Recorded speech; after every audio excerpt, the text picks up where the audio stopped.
இது 7வது பாகம். கடந்த பாகத்துல 2 தலைவர்களுடைய கடந்த கால வாழ்க்கையில அவர்கள் ஒன்றோடு ஒன்று ஒத்த சிந்தனையில, அதே போல ஒருவரை ஒருவர் நேருக்கு நேராக பார்க்காமல் அவர்களுக்குள்ள இருந்த ஆதரவை ஒற்றுமையும் பார்த்தோம்.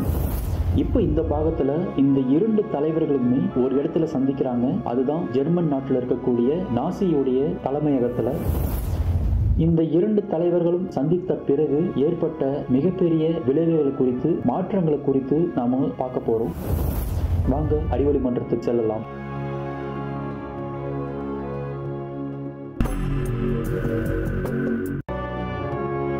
அல் உசைனி ஜெர்மனிக்கு வந்த பிறகு முதலில் அவர் நாசி இயக்கத்தில் உள்ள பல முக்கியமான தலைவர்களை சந்தித்தார். அவர்கள் யார் யார் என்பதுதான் நீங்க தெரியல பாக்குறீங்க. இவர்களுடன் பல முறை பல கூட்டங்கள், சந்திப்புகள் நடந்த பிறகுதான் அவர் பல நாட்களுக்கு பிறகு ஹிட்லரை சந்திக்கின்றார். இவர்கள் இருவரும் கிட்டத்தட்ட 90 நிமிடங்களுக்கு மேல பேசியதாக ஆய்வாளர்கள் குறிப்பிடுறாங்க. ஆனா இதுல நமக்கு அவர்கள் பேசியதாக சில பதிவுகள் செய்யப்பட்டிருக்கு. அந்த பதிவுகளை நீங்க பாத்தீங்கன்னா அதிகபட்சம் 10 இருந்து 15 நிமிடங்கள் அவர்கள் பேசியதற்கான கால அளவுகள் தான் நம்ம பார்க்க முடியும். மீதமுள்ள நிமிடங்கள்ல அவர்கள் என்ன பேசினார்கள், ரகசியமாக ஏதாவது கூட்டம் நடந்ததா, அந்த இருவருக்கு மட்டும். பொதுவா அந்த 2 தலைவர்கள் பேசும்பொழுதும் அருகில் இருக்கக்கூடிய நபர்கள் அதை பதிவு செய்வாங்க. அப்படி பதிவு செய்யக்கூடிய அந்த நபரும் இல்லாமல் தனியாக இவர்கள் ஏதாவது பேசினார்களா என்பது தெரியவில்லை. ஆனால் கிட்டத்தட்ட 90 நிமிடங்களுக்கு மேலே இருவரும் சந்தித்ததை பதிவு செய்யப்பட்டிருக்கு. அதுல குறிப்பிட்டு சில விஷயங்கள் மட்டும்தான் இவர்கள் பேசியதாக வெளிப்படையாக ஆவணப்படுத்தப்பட்டிருக்கு. அப்படி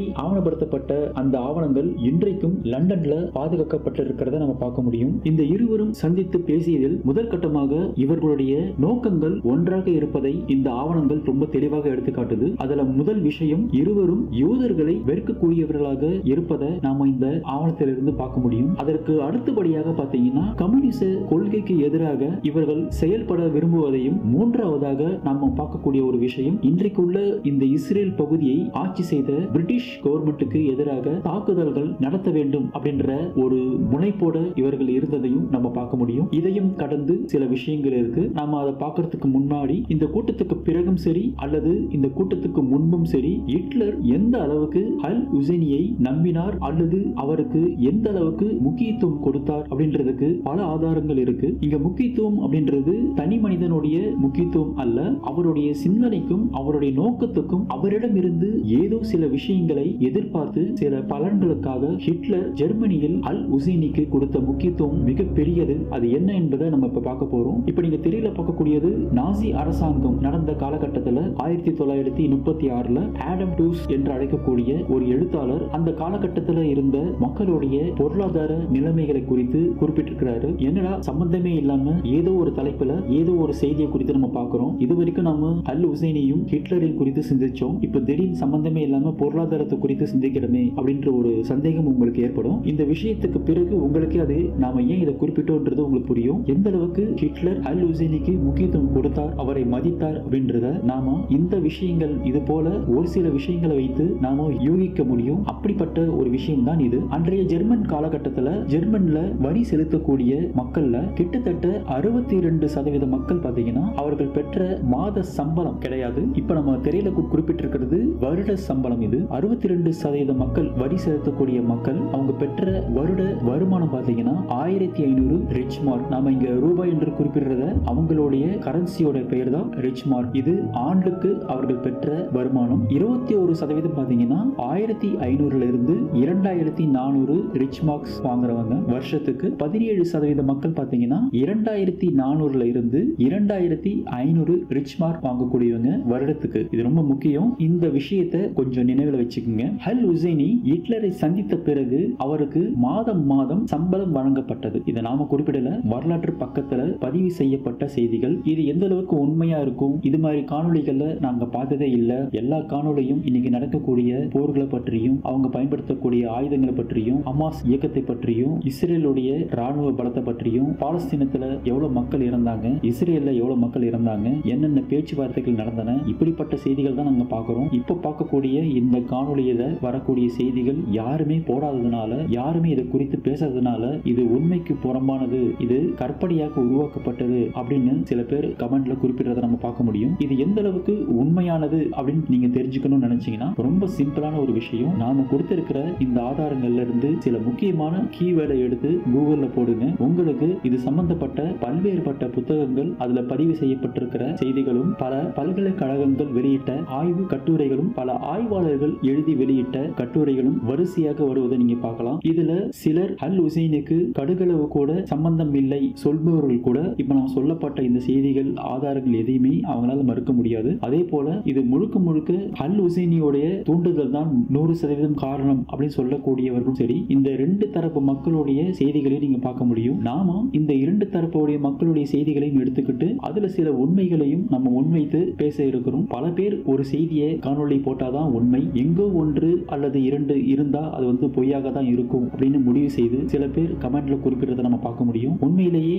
உங்கள் இடத்துல ஏதாவது ஆதாரங்கள் இருந்தா நிச்சயமா குறிப்பிடுங்க. ஆனா எந்த ஒரு விஷயத்தையுமே எண்ணிக்கையை வைத்து முடிவு செய்யாதீங்க. இது நம்முடைய அறிவை நாம அடமானம் வைக்கிறதுக்கு சமமானது. நீங்கள் குற்றம் குறை அல்லது தவறுகள் ஏதாவது கண்டீங்கன்னா நிச்சயமா குறிப்பிடுங்க. ஆனா இது எதுவுமே வரலாற்று புறம்பான செய்திகளை உள்ளடக்கியது கிடையாது அப்படின்றத உங்களுடைய நினைவுல வைத்துக் கொள்ளுங்க. சரி, நம்ம அந்த விஷயத்துக்கு வருவோம். அல் ஹுசைனுக்கு ஹிட்லர் மாதம் சம்பளம் கொடுத்திருக்கிறாரு. அந்த சம்பளத்தோட தொகையை நீங்க கேட்டீங்கன்னா ரொம்பவும் ஆச்சரியப்படுவீங்க. இதுக்கு முன்னாடி பாத்தீங்கன்னா வருஷத்துக்கு வரி கட்டுபவர்களுடைய தொகை அதிகபட்சமே பாத்தீங்கன்னா 2500. அவங்க தான் உச்சபட்ச வரி செலுத்துபவர்களுடைய அதிக மாத வருமானம் கொண்டவர்கள். அவர்களுடைய வருமானமே ஆண்டுக்கு 2500 ரிச் மார்க் தான். ஆனா அல் ஹுசைனுக்கு ஹிட்லர் கொடுத்த ரிச் மார்க் எவ்வளவு தெரியுங்களா? எந்த அளவுக்கு ஹிட்லர் மனதில் அல் ஹுசைனியும் அவருடைய சிந்தனையும் அவருடைய நோக்கமும் ஹிட்லர் இடத்துல பதிந்திருந்தால் இப்படி ஒரு முக்கியத்துவம் கொடுத்திருப்பார் அப்படின்றத பாருங்க. இதுல ஒரு முக்கியமான விஷயம் என்னன்னா, ஜெர்மன் படையில இருந்த ஃபீல்டு மார்ஷல் அவர்களுக்கே பாத்தீங்கன்னா ஆண்டுக்கு வருமானமே பாத்தீங்கன்னா 26,500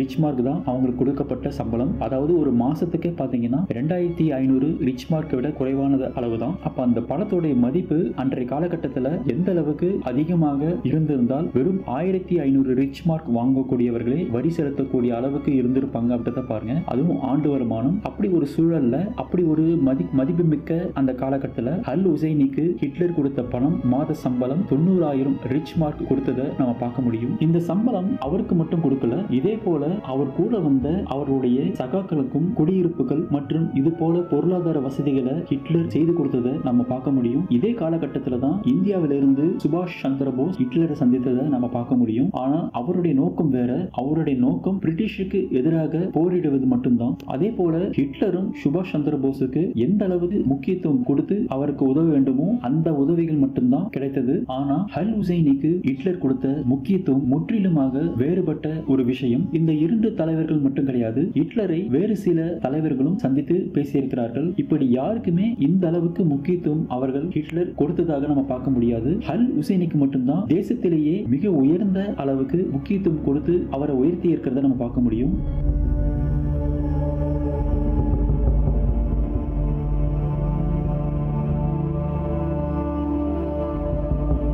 அளவுக்கு 90,000 ரூபாய் மாத சம்பளம் வாங்கக்கூடிய அளவுக்கு அவருக்கு பொருளாதாரத்தை கொடுத்திருக்கிறாரு. அன்றைய காலகட்டத்தில் பாத்தீங்கன்னா ஒட்டுமொத்த ஜெர்மன்லயுமே வெறும் 45 நபர்கள் மட்டும்தான் கிட்டத்தட்ட 90,000 ரிச் மார்க் மாத வருமானமாக பெறக்கூடியவர்களாக இருந்தார்கள். அதுவும் அவர்கள் மிகப்பெரிய ஒரு செல்வந்தர்களாகவும் தொழில் அதிபர்களாகவும் இருக்கக்கூடிய நபர்கள். சரி, இப்படி ஒரு இடத்துக்கு அல் ஹுசைனியை எதனால ஹிட்லர் வைத்தார்? அப்படி என்ன பணிகளை அவர் மேற்கொண்டார்? அதாவது அல் ஹுசைனி என்ன பணியை செஞ்சதுக்காக ஹிட்லர் இப்படி மாசம் சம்பளம் கொடுத்தாரு? அப்படி அவர் செய்யப்பட்ட அந்த முக்கியமான பணிதான் ரேடியோ மூலமாக மக்கள் மத்தியில அவருடைய எண்ணங்களை சுதந்திரமாக வெளியிடுவதற்காக அவர் கொடுக்கப்பட்ட உரிமை. என்ன கருத்துன்னா, ஜெர்மனிக்கு வருவதற்கு முன்னாடி அல் ஹுசைனி என்ன கருத்தை கொண்டிருந்தாரோ அது இஸ்ரேல் இருக்கும்போதும் சரி, லெபனான்ல இருக்கும்போதும் சரி, ஈராக்ல இருக்கும்போதும் சரி, அவர் புத்தகமாக வெளியிட்ட செய்தியிலும் சரி, அந்த செய்திகளை அப்படியே ஜெர்மன்ல இருக்கக்கூடிய பெர்லின் பிராட்காஸ்ட் மூலமாக அவருடைய எண்ணத்தை முழுமையாக வெளிப்படுத்த ஹிட்லர் அவருக்கு முழு சுதந்திரத்தையும் கொடுத்திருந்தார். இப்படி அவர் கொடுத்த இந்த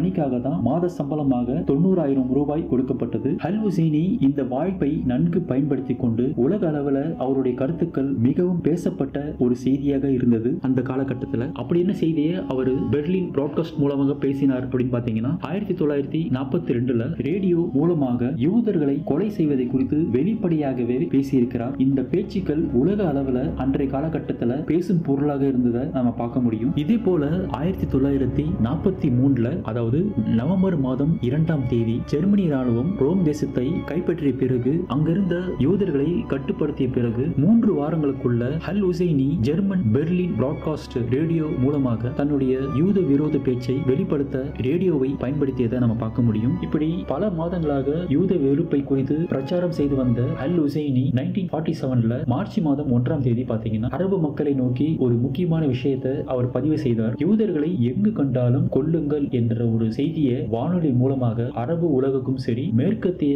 ஐரோப்பிய நாடுகளிலும் சரி தன்னுடைய பேச்சை வானொலி மூலமாக அன்றைய காலகட்ட மக்கள் மத்தியில அவர் நுழைத்ததை இன்றைக்கும் யாரும் மறுக்க முடியாத ஒரு விஷயம். இப்படி தொடர்ந்து 1941 முதல் 45 வரைக்கும் பாத்தீங்கன்னா அந்த 2வது உலக யுத்தம் முடியும் வரை அவருக்கு முழு பேச்சு சுதந்திரத்தை ஹிட்லர் கொடுத்திருந்தார். அது மட்டுமல்ல பொருளாதார ரீதியாக எந்த அளவுக்கு தேசத்திலேயே மிக உயர்வான இடத்துல அவருக்கு உதவ வேண்டுமோ அந்த அளவுக்கு உதவியதை நம்ம பார்க்க முடியும். இதற்கு இடைப்பட்ட காலகட்டத்தில் ஜெர்மன்ல இருந்த இஸ்லாமிக் சென்ட்ரல் இன்ஸ்டிடியூட் என்பது பெர்லின் நகரில் இருந்த ஒன்று. இது பல ஆண்டு காலமாக மூடப்பட்டு இருந்தது. ஹிட்லர் அல் ஹுசைனி மீது வைத்திருந்த மரியாதைக்காக இந்த மூடப்பட்டிருந்த ஐசிஐ சென்டரை மீண்டும் நாசி அரசாங்கம் இதை திறந்தது மட்டும் கிடையாது, அதைவிட முக்கியம் அந்த விழாவில் ஒரு மிக முக்கிய நபராகவும் முக்கிய உரையை வெளிப்படுத்தவும் நாசி அரசாங்கம் விரும்பியதை நம்ம பார்க்க முடியும். இதுவரைக்கும் நம்ம பார்த்தது பாத்தீங்கன்னா ஹிட்லர் எந்த அளவுக்கு அல் ஹுசைனிக்கு சலுகைகளை வழங்கினார், எந்த அளவுக்கு முக்கியத்துவம் கொடுத்தார், அவருடைய கருத்துக்கும் சிந்தனைக்கும் பேச்சு சுதந்திரத்துக்கும் இடமளித்து தனக்கு ஒத்த சிந்தனை உள்ள ஒரு மனிதரை பாதுகாப்பாக வைத்துக் கொண்டதை நம்ம பார்க்க முடியும். இப்ப நம்ம அடுத்த கட்ட ஒரு நிலைக்கு செல்ல போறோம். அல் ஹுசைனி ஹிட்லரை சந்திக்கும் பொழுது கிட்டத்தட்ட 90 நிமிடங்கள் பேசிய காலத்தை செலவிட்டதாக நம்ம பார்த்தோம். அதுல பாத்தீங்கன்னா அவர்கள் பேசியதாக இன்றைக்கு ஆவணப்படுத்தப்பட்ட செய்திகள் இருக்கு. அந்த செய்திகள் பாத்தீங்கன்னா மிக குறைந்த கால அளவுதான் எடுத்துக்கொண்டிருக்கும். ஆனா அவர்கள் 90 நிமிடங்கள் சந்தித்ததாக குறிப்பிடப்பட்டிருக்கு. அதை விட முக்கியம் அவர் இறுதியாக ஒரு விஷயத்தை அல் ஹுசைனிடம் கூறியிருப்பதை நம்ம பார்க்க முடியும். அது என்ன விஷயம் என்றதை நீங்க திரையில பாருங்க.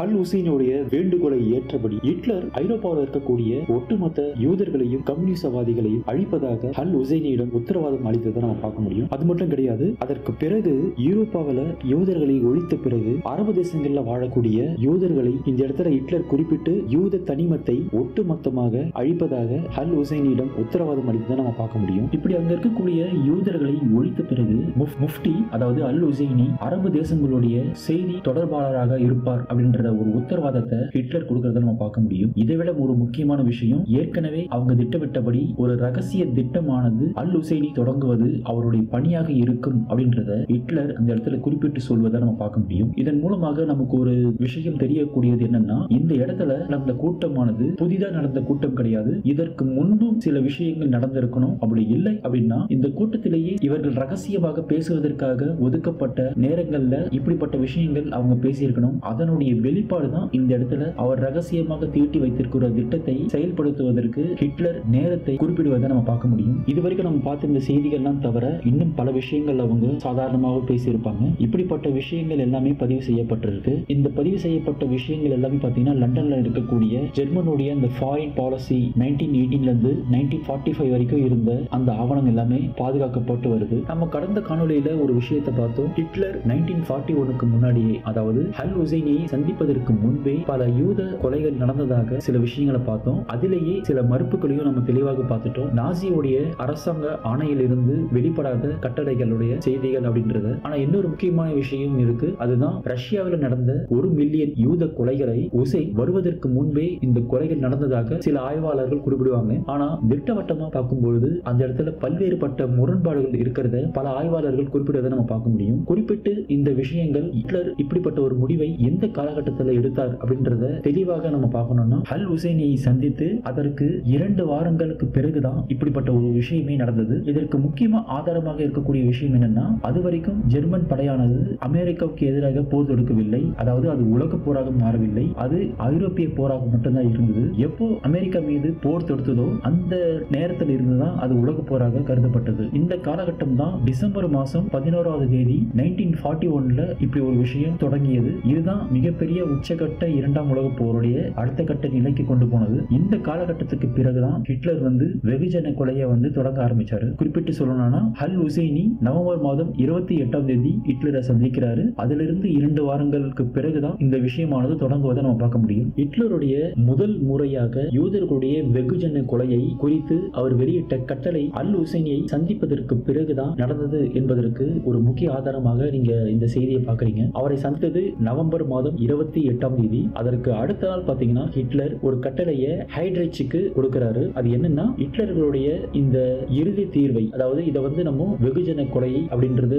மறைமுகமாக சொல்றது பதிலா ஃபைனல் சொல்யூஷன் அப்படின்ற ஒரு வார்த்தையை பயன்படுத்துறாங்க. இதை யூதர்களை ஒட்டுமொத்தமாக கொள்வதை குறித்து விவாதிக்க பேசுவதற்காக ஹைட்ரிச் என்பவருக்கு ஒரு ராணுவ அதிகாரிக்கு கட்டளையிடுறாரு. அதுல அடுத்த 10 நாளுக்குள்ள யூதர்களுடைய வெகுஜன கொலையை குறித்து பேசுவதற்கான ஒரு கூட்டத்தை கூட்டுமாறு கேட்கிறத நம்ம பார்க்க முடியும். இந்த சம்பவத்தை பார்த்தீங்கன்னா சில பேர் என்ன சொல்லுவாங்கன்னா, இது காக்கா வக்கார பனமரம் விழுந்த கதை அப்படின்வாங்க. ஹிட்லர் இந்த முடிவை எடுத்ததற்கும் அல் ஹுசைனி வந்த காலகட்டமும் ஒத்து போனதுனால அல் ஹுசைனி யூதர்களுடைய வெகுஜன கொலைக்கு ஒரு மறைமுக காரணமாக இருக்கலாம் அப்படின்ற ஒரு தவறான முடிவு எடுக்கப்படுது அப்படின்னு நினைக்கிறாங்க. ஆனா இந்த விஷயம் முற்றிலும் தவறானது. இது ஒரு எதர்ச்சியாக நடந்த விஷயம் கிடையாது என்பதை ரொம்ப ஆணித்தரமாக இப்ப நீங்க திரையில பார்க்கக்கூடிய ஆய்வாளரான ஜோசப் பி ஷெக்மேன் என்பவர் 1965ல அவர் எழுதிய புத்தகத்துல முஃப்டி அண்ட் தி பூரர் அப்படின்றது ஹிட்லரை சக அதிகாரிகள் அவரை இப்படிதான் அழைப்பாங்க. அதனாலதான் இந்த புத்தகத்துடைய பெயர்ல ஹிட்லர் என்ற வார்த்தையை பயன்படுத்துவதற்கு பதிலாக பூரர் என்ற வார்த்தையை பயன்படுத்துகிறத நம்ம பார்க்க முடியும். இந்த புத்தகம்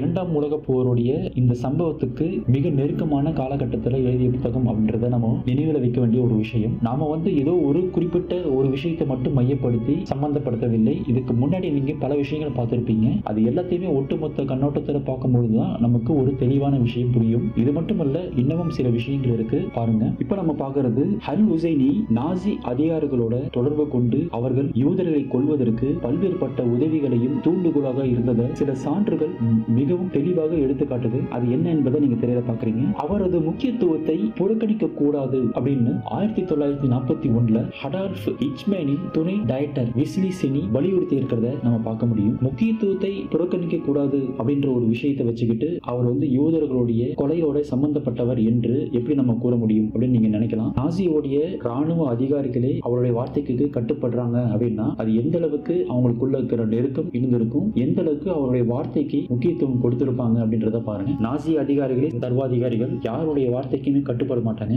அவங்க எடுக்கக்கூடிய முடிவு தான் இறுதி முடிவாக இருக்கும். ஆனா இந்த இடத்துல அப்படிப்பட்ட அதிகாரிகளே அவருக்கு கொடுக்கப்பட்ட முக்கியத்துவத்தை புறக்கணிக்க கூடாது அப்படின்றத ரொம்ப தெளிவாக பதிவு செய்யப்பட்டிருக்கிறத நீங்க பாக்குறீங்க. அல் ஹுசைனி, ஹிட்லர், ரிப்ட்ராப் மற்றும் ஹிம்லர் இவங்க கிட்ட பாத்தீங்கன்னா ஐரோப்பாவில் இருக்கக்கூடிய யூதர்களை அழித்தொழிக்க வேண்டும் என்ற ஒரு விஷயத்தை தொடர்ந்து அவங்களுக்கு அழுத்தம் கொடுத்ததை நம்ம பார்க்க முடியும். சரி, இதற்கான ஆதாரங்கள் எங்க இருக்கு அப்படின்னு பாத்தீங்கன்னா, இந்த போர் முடிந்த பிறகு போர் குற்றம் அப்படின்ற ஒரு விஷயத்தை மையப்படுத்தி ஒரு விசாரணை நடந்தது. இந்த விசாரணையோட பெயர் தான் நியூரம்பெர்க் அப்படின்னு சொல்லக்கூடிய விசாரணை. இதுல விஸ்லை சேனி அந்த அதிகாரி ரொம்ப வெளிப்படையாகவே அவர் கண்ட அன்றைக்கு நடந்த அந்த சூழலை அப்படியே அந்த விசாரணை குழுவிடம் ஒப்புக்கொண்டதை நம்ம பார்க்க முடியும். அதுல ஒரு முக்கியமான ஒரு விஷயத்தை தான் இங்க பேசுறாரு. ஐரோப்பாவில் இருக்கக்கூடிய யூதர்களை முறையாக அழித்தொழிக்கக்கூடிய நினைத்தவர்கள்ல முஃப்தியும் ஒருவர் அப்படின்றத ரொம்ப தெளிவாக அங்க குறிப்பிட்டிருக்கிறாரு. இந்த திட்டத்தை செயல்படுத்துவதில் எந்த திட்டம் பாத்தீங்கன்னா, யூதர்களை கொல்லக்கூடிய ஒரு திட்டம் இருக்கு. அந்த திட்டத்தை செயல்படுத்துவதற்கு சில அதிகாரிகள் இருந்தாங்க. அவங்க தான் ஹெச்மேன் மற்றும் ஹிம்லர். இவங்க கூட தான் அல் ஹுசைனி என்னவாக இருந்தார் பாத்தீங்கன்னா, ஆலோசகராக இருந்திருக்கிறதையும் அவர்களுக்கு உதவக்கூடியவராகவும் அல் ஹுசைனி இருந்ததை நம்ம பார்க்க முடியும். இது மட்டும் கிடையாது, அடிக்கடிக்கு பாத்தீங்கன்னா அல் ஹுசைனி இந்த அதிகாரிகளை நோக்கி, அதாவது இந்த யூதர்களை கொல்வதற்குனே சில அதிகாரிகள் நியமிக்கப்பட்டாங்க. அந்த அதிகாரிகளை நோக்கி இந்த விஷயத்தை சீக்கிரமா துரிதப்படுத்துங்க, வேகப்படுத்துங்க அப்படின்ற விஷயத்தை அடிக்கடிக்கு அவர்களுடைய மனதில் திணித்து கொண்டிருந்ததை நம்ம பார்க்க முடியும். நாம இந்த செய்திகளிலிருந்து அறிய முடியும். அல் ஹுசைனி ஹைச்மேனுடன் இணைந்து ஹாஸ்விட்ஸ் என்று சொல்லக்கூடிய எரிவாயு அறைக்கு மறைமுக மறைமுகமாக சென்று வந்ததாக அவர் குறிப்பிட்டதை இந்த இடத்துல விஸ்லைசேனி குறிப்பிடுறாரு. அதாவது எரிவாயு அறைகள் அப்படின்றது யூதர்களை கொல்வதற்காக உருவாக்கப்பட்ட ஒரு வகை. துப்பாக்கி மூலமாக கொல்லப்படுவது வேறொரு முறை, இந்த எரிவாயு மூலமாக கொல்லப்படுவது மற்றொரு முறை. ஒரு அறைக்குள்ள போதுமான அளவு யூதர்களை உள்ள தள்ளி அதற்கு பிறகு அந்த விஷவாயுவை செலுத்தி ஒட்டுமொத்தமாக அந்த யூதர்களை கொல்லுவாங்க. அப்படிப்பட்ட அறைகள் இருக்கக்கூடிய இடத்துக்கு தான் ஹெச்மேனுடன் இணைந்து ரகசியமாக அந்த இடத்துக்கு சென்று வந்ததை இந்த விஸ்லைசேனியுடன் குறிப்பிட்டதை இந்த இடத்துல விசாரணையில அவர் குறிப்பிடுறாரு. இங்க இன்னொரு விஷயத்தையும் அவங்க பதிவு செய்யறாரு. அல் ஹுசைனியின் நண்பரான, மிக நெருங்கிய நண்பரான ஹெச்மேனுடன் இணைந்து அந்த எரிவாயு அறைகள் இருக்கக்கூடிய இடத்துக்கு ரகசியமாக சென்றது மட்டும் கிடையாது, அந்த ஹெச்மேனை தூண்டியது மட்டும் கிடையாது, அங்கு சென்ற பிறகு அங்கு வேலை செய்யக்கூடிய காவலர்கள் இருப்பாங்க. அந்த யூதர்களை ரூம்ல அடைக்கிறது, பிறகு வாயுவை செலுத்துறது, அங்கு இருந்த யூதர்களை அப்புறப்படுத்துவது, இப்படிப்பட்ட வேலைகளை செய்யறதுக்கு இருக்கக்கூடிய பணியாட்கள் இருப்பாங்க, காவலர்கள் இருப்பாங்க. இந்த பணி செய்யக்கூடியவர்களை விடாமுயற்சியுடன் வேலையை செய்யும்படி அறிவுறுத்தியதாக இந்த விஸ்லைசேனி என்ற அதிகாரி போர் முடிந்த பிறகு நடந்த போர் குற்றத்தை குறித்து விசாரணையில ஒப்புக்கொண்டதை நம்ம பார்க்க முடியும். ஏன் அப்படி அல் ஹுசைனி அந்த காவலர்களிடத்துல கூறினார் அப்படின்றது உங்களுக்கு தெளிவா புரியும். ஏன்னா அவரை பொறுத்த வரைக்கும் அதிகப்படியான யூதர்களை கொல்வதை அவர் ஆதரிக்கிறார், விரும்பி இருக்கிறார். அதனால அங்க இருக்கக்கூடிய ஆட்களை ரொம்ப விரைவாக பணி செய்யுமாறு அவங்களை தோன்றியதையும் உற்சாகப்படுத்தியதையும் நம்ம பார்க்க முடியும். வெறும் நாசி அரசாங்கத்துடைய அதிகாரிகளையும் பணியாட்களையும் மட்டும் முடிவிடல, அவர் யுகோஸ்லோவியாவில் இருக்கக்கூடிய வாஃபே எஸ்எஸ் போஸ்னியா பட்டாலியன்கள் மற்றும் ரெச் மார்ச்சில் உள்ள ஆஸ் படைலோஸ் பிரிவுகளுக்கு ஆன்மீக ஆலோசகராக செயல்பட்டார். சமய அடிப்படையில அவங்களுக்குள்ள யூதர்களுக்கு எதிராக செயல்பட வேண்டும் அப்படின்ற ஒரு உத்வேகத்தை இருந்த முஸ்லீம் படைகளுக்கு கொடுத்ததை நம்ம பார்க்க முடியும். இந்த படைப்பிரிவு சார்ந்தவர்கள் யூதர்களுக்கு எதிராக, அதாவது யூதர்களை கொல்வதற்கு எதிராக செயல்பட்டதை நம்ம பார்க்க முடியும். 1945 குரோஷியா மற்றும் ஹங்கேரியில் உள்ள யூதர்களை கொன்றதில் பங்கேற்ற 20,000 முஸ்லிம் தன்னார்வலர்கள் நாசி அமைப்புக்காக அல் ஹுசைனி இந்த 20,000 இஸ்லாமிய படைகளை அனுப்பியதை நம்ம பார்க்க முடியும். இவரால உத்வேகப்படுத்தப்பட்டு தூண்டப்பட்டு உருவாக்கப்பட்ட இவர்கள் யூதர்களை கொல்வதற்கு நாசியோட இணைந்து செயல்பட்டார்கள் அப்படின்றத நாம நினைவில் வைக்க வேண்டிய சில முக்கியமான விஷயத்துல இந்த விஷயம் ஒன்று அப்படின்றத மறந்துடாதீங்க. ஆய்வாளர் ஜென் சிக்கிங் இவர் தன்னுடைய குறிப்புகள்ல மிக முக்கியமான ஒரு குறிப்பை வெளியிட்டிருக்கிறத நம்ம பார்க்க முடியும். நம்ம இதை ஒரு தொடர்ச்சியாக பார்த்துட்டு வரோம். ஒவ்வொரு விஷயத்துக்கு இருக்கும் அது சம்பந்தப்பட்ட விஷயங்களோட தொடர்புடைய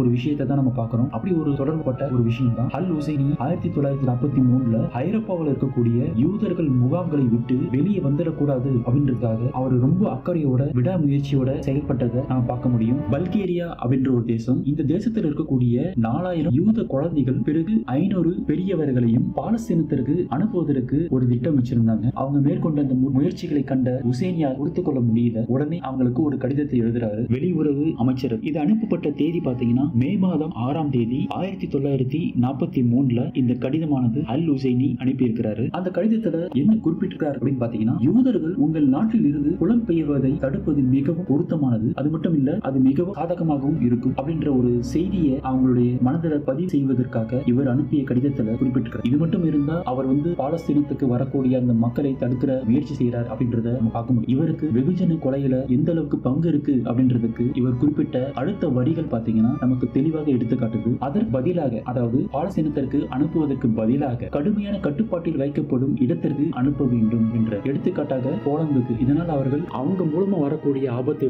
தவிர்க்க முடியும். அது மட்டும் கிடையாது, இதனால அரேபியர்களுக்கு ஒரு நல்ல விஷயம் செய்ததாக இருக்கும், அது பாராட்டக்கூடிய விஷயமாக இருக்கும் அப்படின்றத குறிப்பிடுறாரு. ஒரு வாரம் கழித்து பாத்தீங்கன்னா இத்தாலி மற்றும் ஜெர்மன் ஃபாரின் மினிஸ்டருக்கு ஒரு கடிதத்தை மறுபடியும் அனுப்புறாரு. அவங்க இந்த விஷயத்தை தலையிடணும் அப்படின்னு சொல்லி ஒரு வற்புறுத்தலை கொடுக்கிறாரு. யாரு, எந்த விஷயம் பாத்தீங்கன்னா, ஹங்கேரியில இருந்து குழந்தைகள் 4,000 குழந்தைகள் பாலஸ்தீனத்துக்கு அனுப்புவதற்காக அவங்க திட்டம் வச்சிருந்தாங்க. எதனால அப்படின்னு பாத்தீங்கன்னா, அந்த இடத்துல யூதர்கள் ஒரு நிம்மதியான வாழ்க்கையை வாழ முடியல, அவங்களுடைய தேவைகளை பூர்த்தி செய்து கொள்ள முடியல, அது மட்டும் இல்ல நாசிகளால கொல்லப்படுறாங்க அப்படின்ற காரணத்துக்காக ஹங்கேரியில இருக்கக்கூடியவர்கள் அந்த குழந்தைகளை பாதுகாப்பாக வைக்க வேண்டும் அப்படின்றதுக்காக அவங்கள பாலஸ்தீனத்துக்கு அனுப்புறாங்க. அப்படி வரக்கூடிய அந்த குழந்தைகளை வரக்கூடாதுன்னு தடுப்பதற்காக அந்த ஹங்கேரி நாட்டு வெளியுறவு அமைச்சருக்கு கடிதம் எழுதினாரு. அதற்கு பிறகு இத்தாலி மற்றும் ஜெர்மனிக்கு, ஏன் இத்தாலி ஜெர்மனிக்கு எழுதினார்னா, இத்தாலியில முசோலினியும் ஜெர்மனியில ஹிட்லரும் ஆட்சி செய்தது நமக்கு தெரியும். இவங்க 2 பேரும் தலையிட்டு அந்த விஷயத்தை முடிவுக்கு கொண்டு வரணும் அப்படின்னு சொல்றாரு. உடனே ஜெர்மன் அரசாங்கம் பாத்தீங்கன்னா ஒரு தனி மனிதனுடைய வார்த்தைக்கு கட்டுப்பட்டு, ஒரு நாசி அரசாங்கம் எந்த அளவுக்கு சுயாதீனமாக செயல்படக்கூடியவர்கள் இவருடைய வார்த்தைக்கு கட்டுப்பட்டு உடனே என்ன செய்யறாங்கன்னா, ஜெர்மன் தூதருக்கு ஒரு செய்தி அனுப்பி அதன் மூலமாக ஹங்கேரியிலர் இப்படி புலம்பெயர்வதை தடுப்பதற்காக அவங்க செயல்பட்டதை நம்ம பார்க்க முடியும். எதற்காக அவர் பாலஸ்தீனத்துக்கு அனுப்பாதீங்க, போலந்துக்கு அனுப்புங்கன்னு சொல்றாரு பாத்தீங்கன்னா. ஏன்னா போலந்துக்குள்ள போனாங்கன்னா அந்த யூதர்கள் மீண்டும் உயிரோட திரும்புவாங்களா அப்படின்றது சந்தேகம் தான். ஏன்னா பல்வேறுபட்ட கொலைகள் நடந்த இடமாக இருக்கிறதுனால மீண்டும் அந்த யூதர்கள், அந்த யூத குழந்தைகள் மீண்டும் திரும்ப வரமாட்டாங்க அப்படின்ற ஒரு ஆசையில, விருப்பத்துல இப்படிப்பட்ட ஒரு விஷயத்தை அவர் பதிவு செய்திருக்கிறத நம்ம பார்க்க முடியும். யூத வெகுஜன கொலைக்கு பின்னால பல்வேறுபட்ட விஷயங்கள்ல அவர் தொடர்பு இருக்கிறத, இந்த ஒரு விஷயமும் முக்கியமானது அப்படின்றத நம்ம நினைவில வைக்க வேண்டிய ஒன்று. அவர் மூலமாக வெளிப்படுத்தப்பட்ட கடிதத்திலேயே இந்த விஷயம் இருக்கிறத நீங்க பாக்குறீங்க. இதே போலதான் போருக்கு பிறகு விசாரணை நடந்தது. அந்த விசாரணையில வெளியுற அமைச்சர்களிடத்துல நடத்தப்பட்ட விசாரணையில பாத்தீங்கன்னா அவர்கள் குறிப்பிடக்கூடிய செய்தியானது மிகவும் அதிர்ச்சி அளிக்கக்கூடிய விஷயங்கள் பதிவாயிருக்கிறத நம்ம பார்க்கலாம். முஃப்தி எல்லா இடத்திலுமே யூத எதிர்ப்பை பதிவு செய்ததாக குறிப்பிடுறாரு. அதாவது விசாரணையின் போது வெளியுற அமைச்சர்கள் குறிப்பிட்ட செய்தியை தான் நம்ம பார்க்கிறோம். அவர் எந்த மாதிரி இடங்கள் எல்லாம் தன்னுடைய எதிர்ப்புகளை தெரிவித்தார் அப்படின்றத அவங்க பட்டியலிட்டு இருக்கிறார். அமைச்சர்களின் அலுவலகத்துல, துணை அமைச்சரின் காத்திருப்பு அறையில மற்றும் பிற பிரிவுகளில் உள்ள இடங்கள்ல, எடுத்துக்காட்டாக பாத்தீங்கன்னா உள்துறை பத்திரிகை அலுவலகம், ஒளிபரப்பு சேவை மற்றும் SS சொல்லக்கூடிய செக்யூரிட்டி சர்வீஸ் பட்ட இடங்கள்ல முஃப்தி அல் ஹுசைனி யூதர்களுக்கு மிக முக்கிய ஒரு எதிரியாக இருந்ததை நம்ம பார்க்க முடியும் அப்படின்ற ஒரு விஷயத்தை குறிப்பிடுறாரு. அவர்கள் அனைவரும் கொல்லப்படுவதை அவர் பார்க்க விரும்புவதாக அவருடைய வார்த்தைகள் இருந்து மறைக்க முடியாத ஒரு உண்மையை தான் அந்த அதிகாரிகள் இங்க குறிப்பிட்டிருக்கிறாங்க. அதாவது போர் முடிந்த பிறகு நடந்த விசாரணையில அவர் எந்த அளவுக்கு நாசி படைகளில் இருக்கக்கூடிய அதிகார வட்டத்துல மிக முக்கியத்துவம் பெற்று இருந்தார் அப்படின்றத நம்ம பார்க்க முடியும். அன்றைய காலகட்டத்தில் அவர் நட்பு வைக்காத வட்டாரமே இல்லைன்னு சொல்லலாம். அந்த அளவுக்கு நாசி படைகள்ல இருக்கக்கூடிய எல்லா தரப்பு மக்களிடத்திலையுமே அவர் நெருக்கமாக இருந்திருக்கிறார். காரணம், அவருடைய நோக்கம்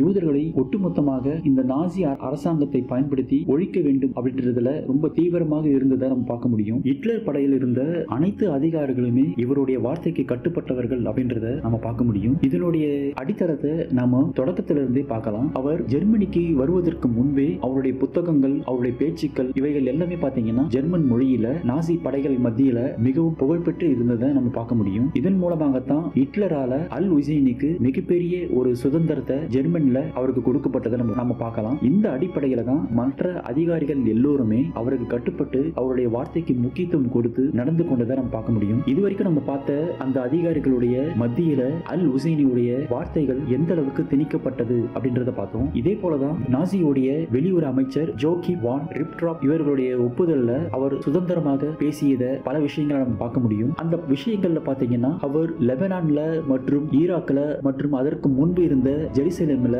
அவர் எந்த அளவுக்கு சுதந்திரமாக என்னென்ன கருத்துக்களை முன்வைத்து பேசினார்களோ, அதாவது யூதர்களுக்கு எதிராக அழிப்பதை குறித்து அவர்கள் முன்வைத்து அத்தனை விஷயங்களுடைய கருப்பொருளாக அவர் ஜெர்மன்ல இருந்து பேசியதை நம்ம பார்க்க முடியும். அவருடைய பேச்சுக்கள் பாத்தீங்கன்னா பல பிட் நோட்டீஸாக ஜெர்மனிலும் சரி அரபு நாடுகளிலும் சரி பிரசுரமானதை பார்க்க முடியும். இதுக்கு முன்னாடி நம்ம இன்னொரு விஷயத்தை நம்ம பார்த்தோம். அதுதான் ரேடியோ மூலமாக அவருடைய கருத்துக்களை யூத எதிர்ப்பு மற்றும் யூதர்களை கொல்ல வேண்டும் என்ற தன்னுடைய சிந்தனையை மேற்குலகம் மற்றும் அரபு உலகத்தில் மத்தியில ஒரு திணித்ததை பார்த்திருப்போம். உண்மையிலேயே பாலஸ்தீனியர்கள் குறிப்பிடுவது போல அவர் இஸ்ரேலை ஆட்சி செய்த பிரிட்டிஷ் கவர்மெண்ட்டுக்கு எதிராகத்தான் அல் ஹுசைனி நாசியுடன் கூட்டணி வைத்துக் கொண்டார் அல்லது நெருங்கி பழகினார் அப்படின்றது உண்மையாக இருந்தால் நிச்சயமா அவருடைய எதிர்ப்பு குரல்ல பெரும்பகுதி பிரிட்டிஷ் கவர்மெண்ட்டுக்கு எதிராகத்தான் செயல்பட்டு இருக்கணும். ஆனா அவர் ஜெர்மன் சென்ற பிறகு அதிகப்படியாக அவருடைய மனதில் ஓடிக்கூடிய எண்ணங்கள் எதற்காக, அவரிடம் இருந்து வெளிப்பட்ட வார்த்தைகள் எதை நோக்கி இருந்ததுன்னா யூதர்களை கொள்வதை குறித்து தான் அவர் அதிக முக்கியத்துவம் கொடுத்தார் அப்படின்றத நம்ம பார்க்க முடியும். அது மட்டும் கிடையாது, அவர் யுகோஸ்லோவியாவில் உருவாக்கிய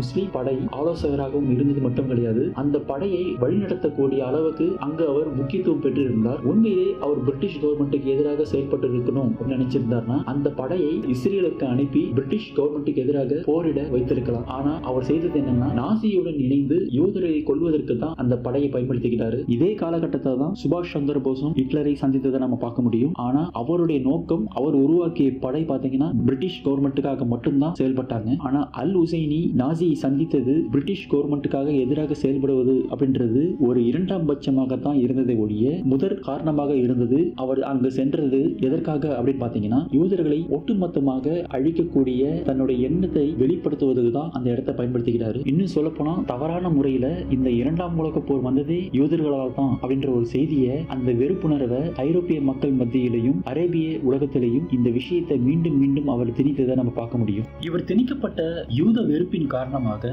அரபு உலகம் எந்த நிலைக்கு மாறி இருந்தது அப்படின்னு பாத்தீங்கன்னா 1934 ஹிட்லர் ஒரு சட்டத்தை கொண்டு வராரு யூதர்களுக்கு எதிராக, நியூரம்பெர்க் என்று சொல்லக்கூடிய அந்த சட்டத்துல. இப்படி கொண்டு வந்த பிறகு பாத்தீங்கன்னா அரபு உலகத்துல இருந்து அவரை பாராட்டி பல்வேறுபட்ட டெலகிராம் மெசேஜ்கள் வந்து நம்ம பார்க்க முடியும். இது வந்து ஒட்டுமொத்த இஸ்லாமிய நாடுகள்ல இருந்தும் வந்திருக்கு. இது குறித்து பாத்தீங்கன்னா ஆய்வாளர்கள் பவுல் லாங் கிரேயர் அண்ட் ரைமோ மெக்னேமர் இது சம்பந்தப்பட்ட விஷயங்களை 2003 எந்த அளவுக்கு அரபு உலகம் நாசியும் தொடர்புகள்ல இருந்தாங்க, மொரோக்கோ தேசத்திலையும் சரி பாலஸ்தீனத்திலும் சரி ஜெர்மன் நாட்டுடைய பிரச்சார இயக்கங்கள் மிக பலமாக இந்த பகுதிகளில் இருந்ததை குறிப்பிடுறாங்க. அரபு உலகத்துல பல அரசியல் கட்சிகள் நாசியுடைய முன்மாதிரியாட்டதை நம்ம பார்க்க முடியும். இது 1930க்கு பிறகு அதிகப்படியாக இருக்கிறத நம்ம பார்க்கலாம். இதுல முக்கியமா குறிப்பிட்டு சொல்லணும் பாத்தீங்கன்னா சிரியாவில் இருக்கக்கூடிய popular party and the young Egyptian society இவர்களுடைய அடிப்படை கொள்கை யூத வெறுப்பின் காரணமாக உருவாக்கப்பட்ட கட்சிகள் அப்படின்றத நம்ம பார்க்க முடியும். இன்னும் இதுல ஒரு படி மேல போய் சிரியாவில் இருக்கக்கூடிய சோசியலிஸ்ட் நேஷனலிஸ்ட் பார்ட்டி பாத்தீங்கன்னா ஆண்டன் சாதா என்பவர் தன்னை வந்து ஒரு அரபு உலகத்து ஹிட்லராகவே பாவித்துக் கொண்டு அவங்க அடிக்கக்கூடிய அந்த போஸ்டர் எல்லாம் பார்த்தீங்கன்னா அப்படிப்பட்ட உருவங்கள் இருக்கிறத நம்ம பார்க்க முடியும். அது மட்டுமல்ல ஹிட்லர் பயன்படுத்திய அந்த சொஸ்திக் சிம்பலை அப்படியே இவர்களும் பயன்படுத்தி இருக்காங்க. இப்படி ஒட்டுமொத்த அரபு உலகம் மிகப்பெரிய அளவுல சமய ரீதியாக அரசியல் ரீதியாக இப்படி ஒரு வெறுப்புணர்வுக்கு மிக முக்கிய காரணமாக இருந்தவர் தான் இந்த ஹஜ்ஜன் அல் ஹுசைனி என்பவர். இப்படி மிகப்பெரிய மாற்றங்கள் பாத்தீங்கன்னா அரபு உலகத்திலையும் சரி ஐரோப்பாவில் இருக்கக்கூடிய நிலப்பரப்புகளையும் சரி யூதர்களுக்கு எதிராக ஏற்பட்ட இந்த மாற்றங்கள் ஹுசைனுடைய சந்திப்புக்கு பிறகு மிகப்பெரிய அளவுல மாறியதை பல ஆதாரங்களோட நாம பார்த்தோம். அதே வேளையில இங்க ஒரு முக்கியமான விஷயத்தையும் நம்ம மனதில் பதிய வைக்க வேண்டியது இருக்கு. அது என்னன்னா ஹிட்லர் என்ற ஒரு மனிதர் தனிப்பட்ட முறையில மிகவும் நல்லவர் என்ற அடிப்படையில நம்ம எந்த ஒரு கருத்தையும் முன்வைக்கல. அதே வேளையில அவருடன் இணைந்த மற்றவர்களும் இனவாதத்துக்கு எதிரானவர்கள் அல்ல என்பதும் அர்த்தம் கிடையாது. இங்கு ஏற்கனவே யூத வெறுப்பு என்ற ஒரு அனல் ஒரு நெருப்பு ஹிட்லருக்குள்ளேயும் சரி அவருக்கு கீழ் இருந்த அதிகாரிகள் இடத்திலும் சரி யூத வெறுப்பு என்ற நெருப்பு எரிந்து கொண்டிருந்தன. இந்த சூழ்நிலையை தான் ஹஜ் அமீன் அல் ஹுசைனி மிகவும் தனக்கு சாதகமாக பயன்படுத்தி கொண்டு இரண்டாம் உலக மகா யுத்த காலகட்டத்தில் யூதர்களுக்கு எதிராக செயல்பட்டதை நம்ம பார்க்க முடியும். இதே போலதான் ஹிட்லரோட படையில இருந்த கோயபல்ஸ் ஹிம்லர் மற்றும் பலருடைய தூண்டுதல்ல பல யூதர்கள் கொல்லப்பட்டதை நம்ம பார்க்க முடியும். இப்படி தனிப்பட்ட